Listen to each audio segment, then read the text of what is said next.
How's it going, everyone? In today's video, I'll show you on how you can cut a body in Fusion 360.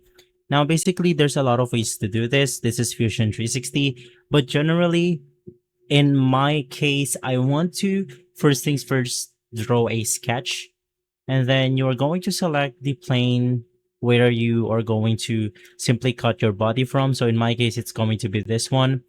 And then you want to make your sketch as big as your model right here. So in my case, I'm going to be cutting it from the middle to this right part right here.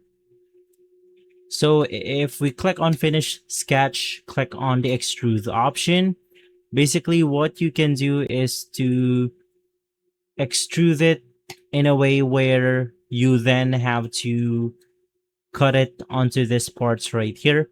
So on the extrude options, you have multiple presets that you could simply choose.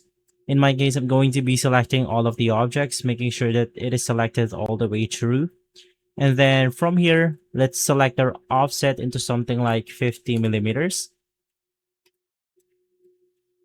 And then basically from there, you are good to go. Just make sure that everything is cut onto that side. Select the cut function, click on OK, and then you will be able to cut onto your model right here. So once again, just make sure that everything is selected. As of the moment, this part of the area isn't. So you can also move your sketch the way you want to, but that's how you do it. If this video has been helpful, leave a like, subscribe, and follow us for more videos like this. And as always, thanks for watching.